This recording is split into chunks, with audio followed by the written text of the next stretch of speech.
Hello and welcome, dear learners, to the NPTEL course on nutritional epidemiology, a way towards a healthy life. In the Module 1, Foundation and Principles of Nutritional Epidemiology for the Chapter 6, we will be discussing today about the nutrients versus food versus dietary patterns. So, as all, we will be discussing about the nutrition-based approaches. There will be three approaches that will be discussed in today's chapter. That is more about the nutrition-based approach that is coming from the reductionist approach. A practical approach of the food-based approach will be coming for the discussion, as well as the holistic approach, where we will be talking about the dietary pattern approach and the concept of the food synergies that makes us more reasons why we differentiate the nutrients versus the food versus the dietary patterns. And the implications for the research and the policy, particularly in this area, will be discussed. Now, as we understand the nutritional epidemiology, which aims to understand how diet influences the health and disease. However, we come to see that diet is very complex. A lot of our time we find that diet is something actually which makes us lot of reasons to discuss, and when we try to understand multiple food patterns and we go in the consistency of the multiple nutrients and the foods and the combination of food that is consumed over a time, it makes us a reason like how we connect the nutrition particularly to the health and the disease pattern. When we come to research, it has seen that there are three major approaches which comes. One is the nutrition-based approach, that is the reductionist point of view. And then comes the food-based approach, that is very practical, where we concentrate more on whatever is the food. And then the dietary pattern approach, that is a very holistic, where we try to take it more like everything should be included and whole sort of an importance needs to be given to the diet as such. So nutrition, food and diet. So you come across in the nutrition based approach is more about the vitamins, minerals, the omega-3 and the protein, and it is more concentrating on getting you what essentially that you require to your body, and that is like more nurturing to your needs and all those patterns. Where into the food based approach, it is more practically give upon the availability and the actions of the food, and the food is more being seen as something which is very practically coming as a component to you and availability. Wherein the dietary pattern, it is more a holistic of inclusion of all things. The inclusion is making it more like a diet rather not to be seen as only a macro or micronutrient. So each of these approaches represents a dietary way of conceptualizing a dietary exposure. All of these approaches have its own strength, limitations and methodological challenges. Many times you may find that either of the one may have much more strength, or sometimes you may find a great limitation which keeps some people not to keep up a choice for one of the approach.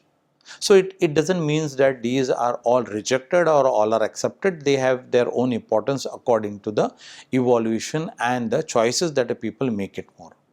So reductionist versus practical versus holistic is something which has a research as an reason actually, and they have evolved over a period of time.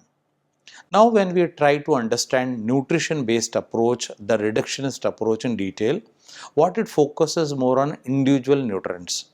A person with a diabetic or a person with a cardiac condition or a person with a cancerous condition may deal up with more of their individual challenges, and this makes more focus on the nutritional nutrients, vitamins or minerals or macronutrients.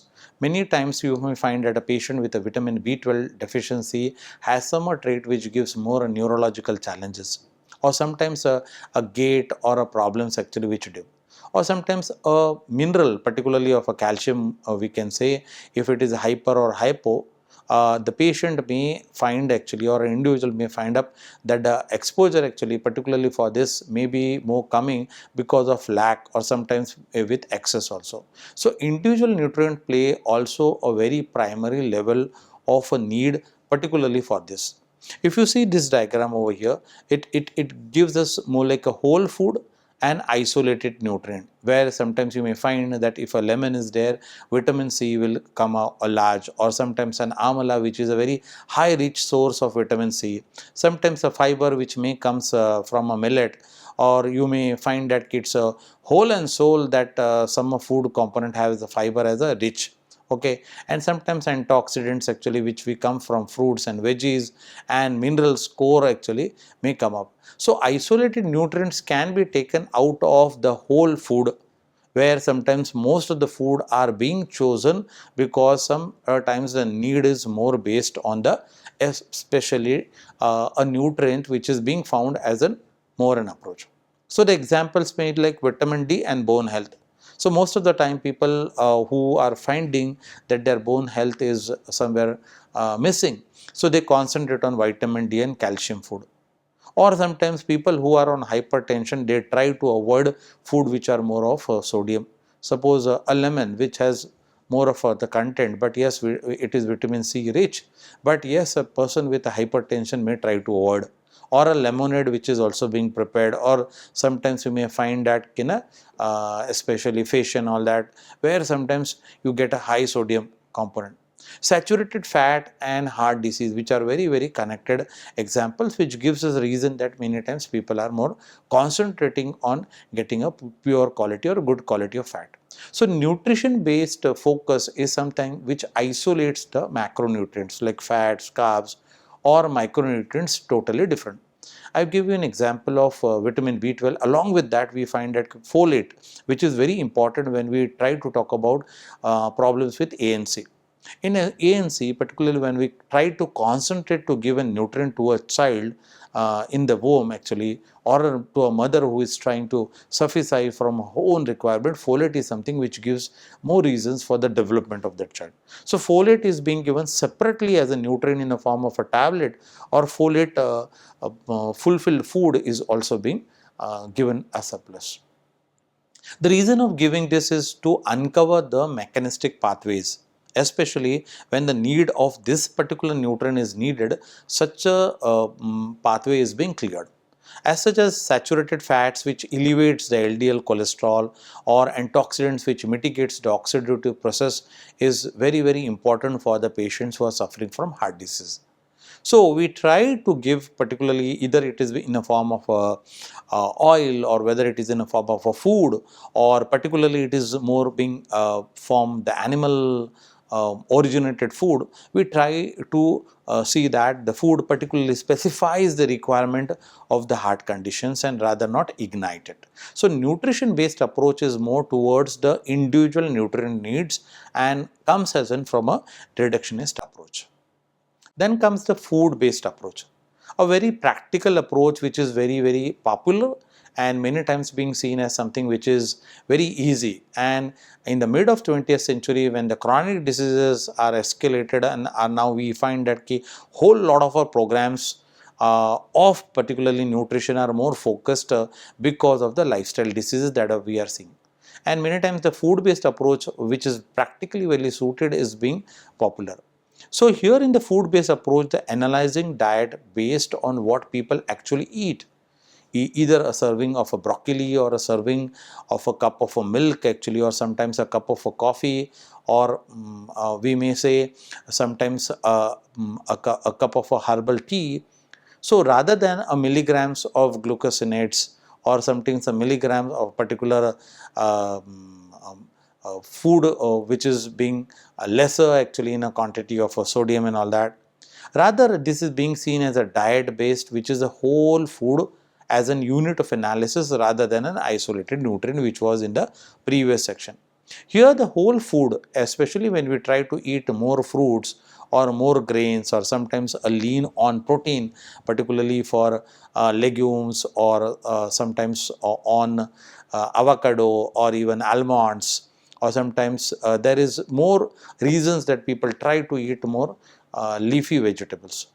So the public health guidelines is like eat more fruits, limit saturated fats. So the whole food based approach is being seen more practically coming over here.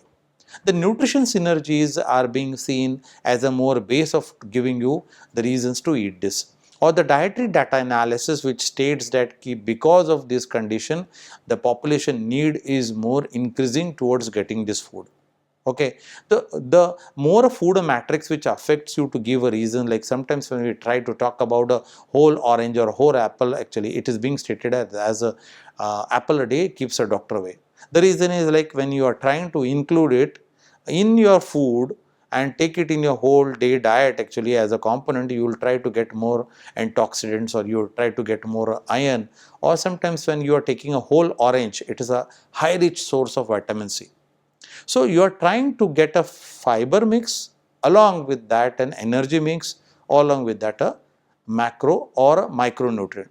So this balances actually your need, and no doubt according to the population level applications, it is being seen sometimes as a very importantly that you concentrate on the whole food. Even in Indian families, particularly when you have to think about the whole family, when you are trying to provide the food which is being seen as like a whole meal actually. So you cannot concentrate on one particular person's need as a whole to fulfill it, rather than you provide actually a mix or a balance of that. So the food based approach is being seen very practically applicable into this century, and we find that it is more being seen acceptable. But there are also some sort of cons actually compared to the pros that I am trying to concentrate, which will give you a reason that how this is being also being seen sometimes a mix actually, which gives us now a reason to discuss this food based approach. Food based approach is the practical approach, and food based matrix effects, like when the food is more than a sum of its nutrient. So the structure over here is to make that what is there that the food affects the digestion and absorption. Sometimes you may find that some of the food components may be something which is are very undigestible. Sometimes they may give you reasons of going for your IBS, that is irritable bowel syndrome. Or sometimes people may say that if I take a curd, I really get a good digestion. Or sometimes if I sip a lemonade actually in the early morning, I feel that I get a vigor. The reason is like it is more to your digestibility. It is more to your absorption that your body is. You may get some malabsorption syndromes actually, which comes out because of deprivation or sometimes a deficiency of particular food component. Here I am trying to give you an example that the sugar in a whole apple has drastically different metabolic impact than the amount of sugar in an apple juice. Okay, so you may see it's a free sugar or sometimes an additive sugars actually, which gives a different reasons that the nutrient value particularly and the energy value. So despite unidentical, the nutrient profiles on a paper are completely different. So you may get a strength on the either side and the limitations. So if I have to count out actually the strength, it is more practical and relatable, which gives us more reasons that people are more towards the food matrix effect, and give praises actually that the food based approach is something very important or acceptable. Whereas on the limitations, we find that a food still contain multiple nutrients, and you need to focus and take nutrient as such, which gives a reason that sometimes there are some nutrients which are very high, which are not very important for some disease condition where the person should try to restrict. So there is a reason actually that you put it into the limitation basket. Again, for the strength, if I have to count, it is easier to translate into public health guidelines, and it is more acceptable for the people who find that for the larger community, suppose like people who are Indians actually, who are more concentrated on their carbs. So which gives us a reason for them to have high more energy level, where Indians particularly are not popularly to be seen to take a more proteinous diet, which gives more them and issues which are more like PEM, protein energy malnutrition, or sometimes you may say hypoproteinemia, or reasons actually in malnutrition, particularly for Indians, it is being founded that they are more deficient in proteins. So for public health reasons, it is very important that you need to concentrate more on the food matrix. On the limitations again, we may see that it may not capture the overall diet quality. So you may say the wholesome of a diet or a balanced diet is something which is missing over here, which doesn't gives the reasons for us that on quality parameters actually to accept it, it will be rejected. Okay. On the strength part, again, I want to focus over here is like the whole food contains thousands of phytochemicals and we haven't discovered yet. And there are many reasons that whole lot of the food that captures this is unmeasured benefits. And you may have more reasons that that can be much a part actually that we can explore. On the limitations part, we find that it may miss broader dietary patterns. And the dietary pattern missing is something which is not being to be stated as a greatest limitation, but it can be counted as one among the limitations actually that we can say that food-based approach is being seen as a missing part over here. Now, the dietary pattern approach, the holistic approach. Okay, I'm not stating that it is something which is being seen as something as a wow or something which can be seen as an acceptance, but the examples which I will be stating over here will give you more a reason that dietary pattern approach is something which will be seen as coming from a holistic point of view, where you find our ancient diets or a diet which is being recommended by Ayurveda will be having more a holistic view of a diet which is being kept over here. If we try to see the analyzing the combination of the food which is consumed together is something as a base which comes for the holistic approach.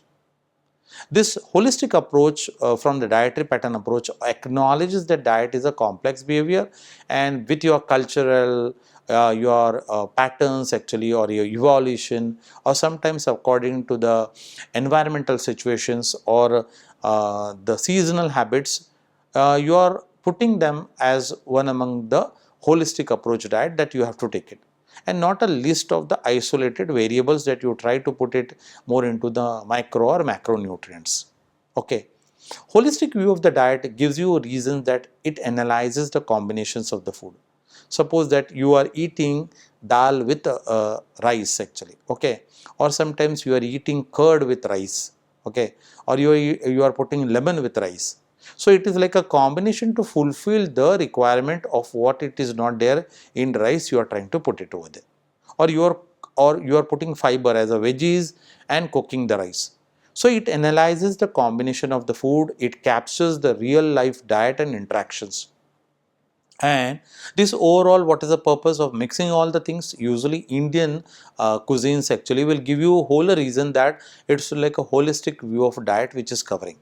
Okay, and the dietary profiles that it gives is like a food synergy, and we try to even see that even the reason that it is made that it is like a 50-50 or even also gives us a chance that it has reasons that it affects your health in a larger part.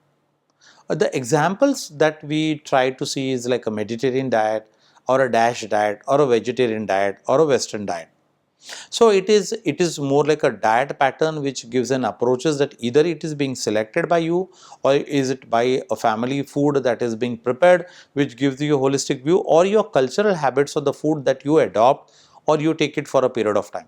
So dietary pattern approach is something which is being seen as a holistic view of the diet which is being taken, and it gives us lesser reasons actually for rejections and more reasons for acceptance.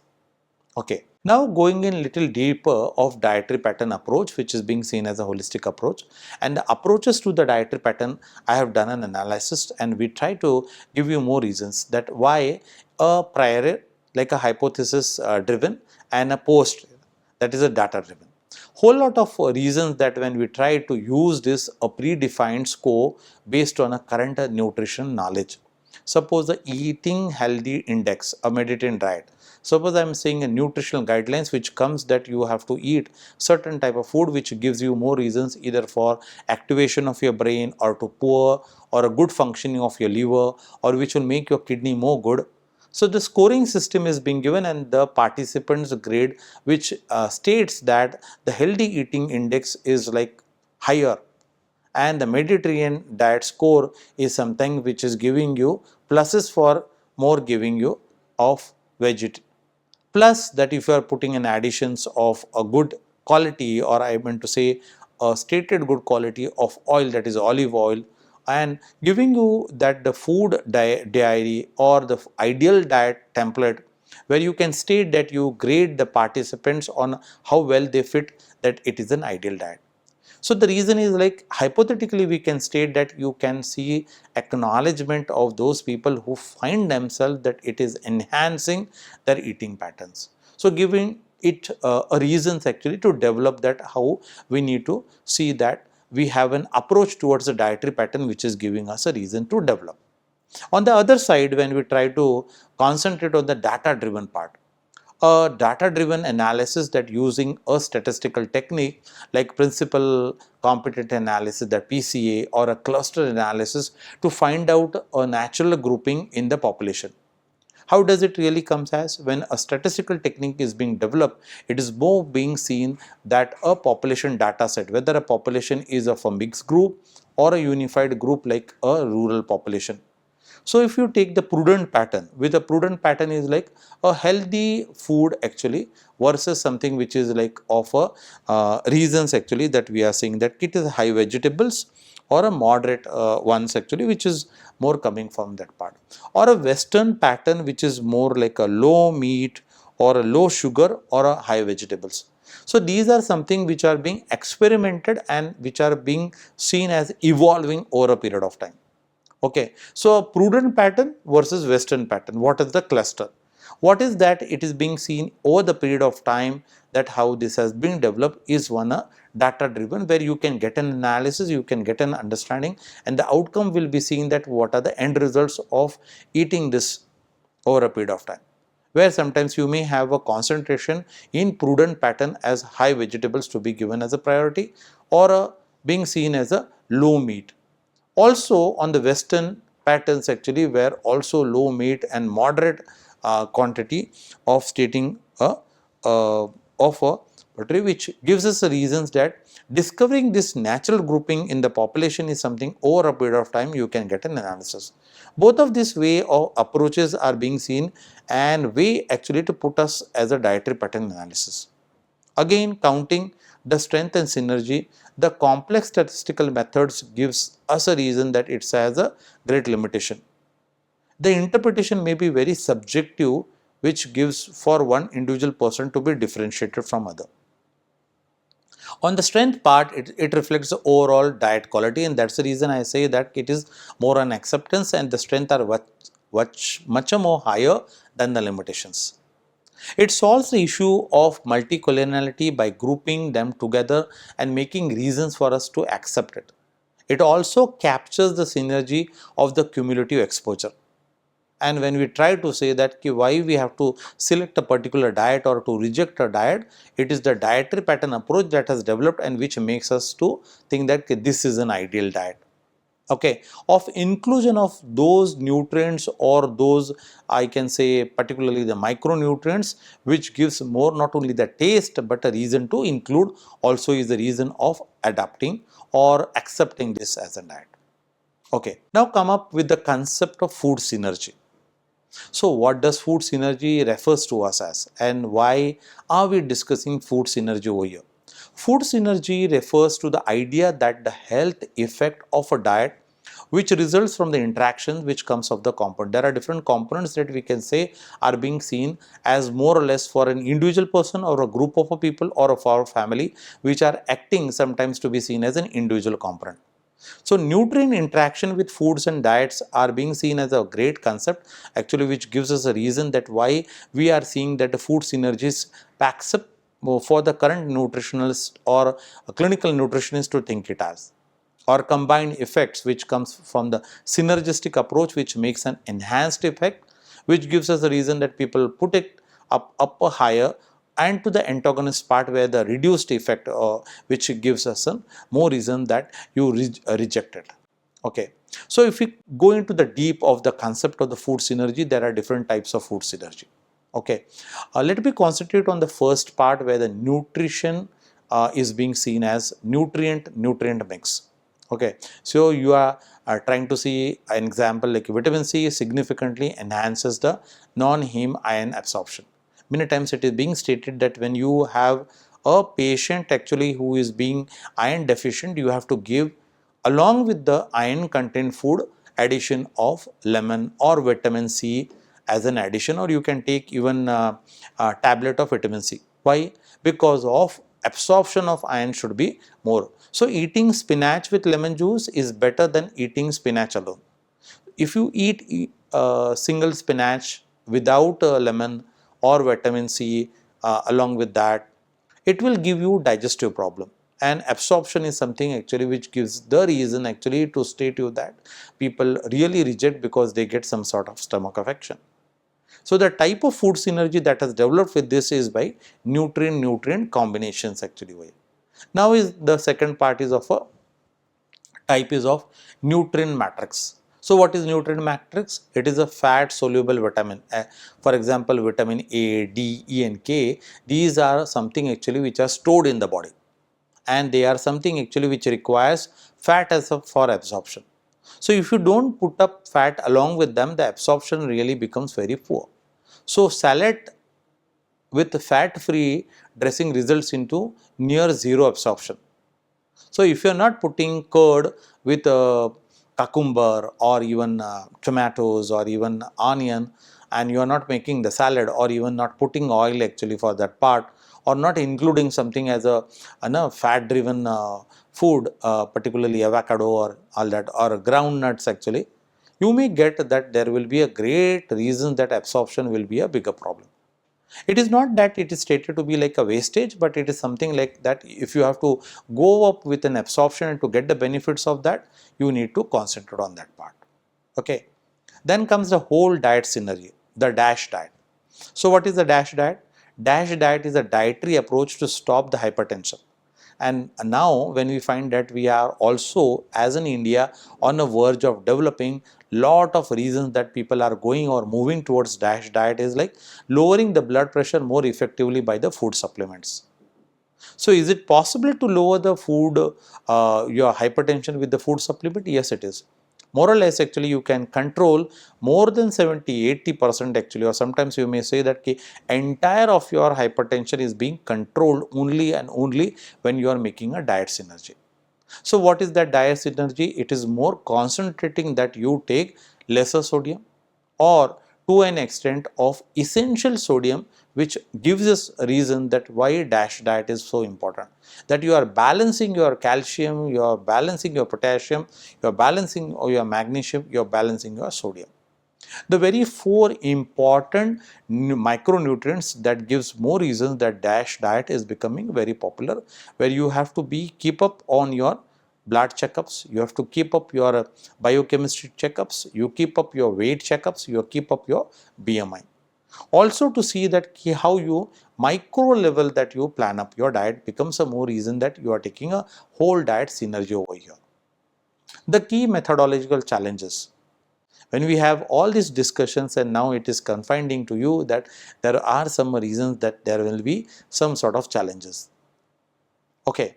For a nutritionist particularly who is trying to give a plan for his patient needs to focus more on this and gives reasons for us actually to understand what are the complexity of dietary exposure. Sometimes you have a variety of food and nutrients and complex interactions, and you may see that there are reasons that people say that you don't eat this food with this food. What is the reason with that? The reason is that it will affect some absorption problem, or it will give some reason actually that it may create some sort of a malabsorption, or sometimes it may create some sort of a reasons to increase your bile. So the complexity of dietary exposure is one reason that you may come to see it as a great challenge.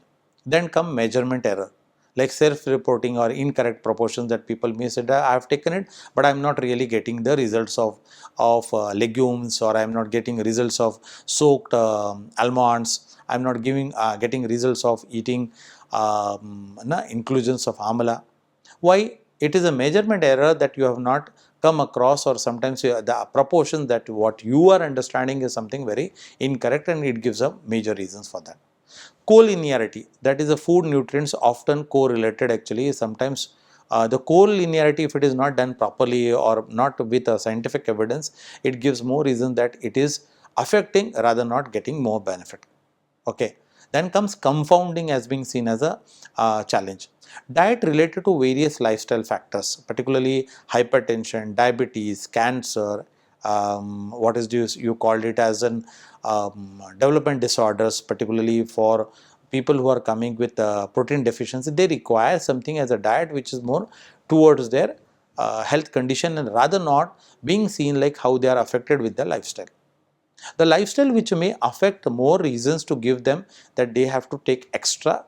If a person with malnutrition also is something actually who faces some deficiency and has a very hard work to do, or has a daily wages workers or something a very in a physical activity, needs to increase more protein, needs to increase more reasons of giving you a chances that the confounding challenge will come more over here.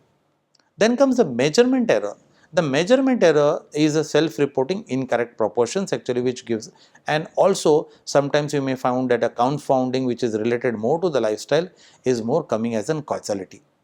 So, when we try to understand the reverse causality or generalizing it, the dietary patterns often different across culture.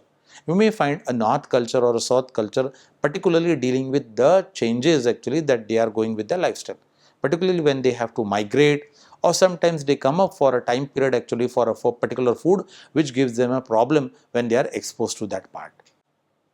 Now coming to the implications for research and policy. What are the reasons that we need to think for policy purpose and research?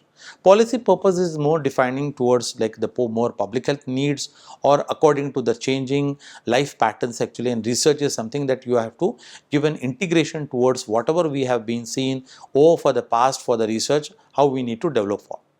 The very first shift comes over here, shift from the nutrient centric to diet centric approaches. Nutrients and the whole diet patterns. So the focus on the total diet, not just isolated nutrients, should be seen. And if you are trying to focus only on the isolated nutrients, you will miss most of the components which will give you a reason that you will get a disease condition. The emphasis on the whole food and the dietary patterns. So leveraging the health synergies in real food habits are making people as a reason that emphasis is one reason actually that people are trying to go more for a whole diet which is giving a selection and a greater approach of a benefit. Need for integrated analysis method where genomics and metabolics actually are coming as applying as a big data and trying to understand a whole community or a whole country or even a whole state as how they are getting this, and analyzing the reasons where research becomes very important into nutritional sciences, which according to the generation it is being seen as a changings. And importance no doubt of the guideline development, which is more for a public health point of view or a country point of view, or even for the generations or species which are coming, more reasons for us to understand how a race or a particular group of people or a gender are being developed with evidence based actionable policies made for a particular group of people. For example, type 2 diabetes, particularly in children under 5. So if you have to design a policy or to make a guideline for them, what are the food components, what are the food patterns that we need to develop particularly for those children who are completely for reasons for diabetes actually which are taking, versus to one who are on the type 1 where there is a insulin deficiency actually, where you have to give insulin and you have to maintain the food diet also for this part. So this gives us the reason for the policy part. Okay. In the summary for this particular chapter, the nutritional epidemiology studies diet using 3 approaches. We have explained it is more from the nutrient to foods and the dietary pattern. We try to understand the nutritionist reductionist approach which focuses on the individual nutrient but may oversimplify the diet, which is sometimes not a reason to reject, but yes, a reason actually for specific need you need to come up with the nutrition approach. Then the food based approach is more practical, reflecting with what people actually eat, and it is giving more reason that when you have to do with your changes according to your availability of the food, or sometimes you may get a reasons because of your shift of your duties or work, or even for migrations, people go more with the practical food based approach when they are shifting from their positions and they have to adapt for them. The dietary pattern is a holistic approach where it comes more with the reasons like how you capture the overall diet, which is more a cultural, which is more being from the shift of their habits and interactions between the food, where you have to take extra effort to make dietary pattern more as an holistic approach. The concept of food synergy, which emphasizes that nutrients act together rather than in isolation. So there is a more reasons that research points out, or even the patterns that we have understood, that how food synergy really helps to many people when they try to take a combination of that, and they understand the absorption and assimilation as more important. So food synergy plays more reasons actually to give us the chances that you can erase or diminish the major challenges that comes up for the food approaches. Okay. Also, we have highlighted over here the measurement error and confounding error, which makes reasons that foods are coming with lot of complexity, and you have to deal up and take up these challenges in a very right way. Okay. So with this, we come an end to this chapter, and these are for a few important references that can be used to see this chapter to make it more detailed to your understanding. Thank you. Thank you very much.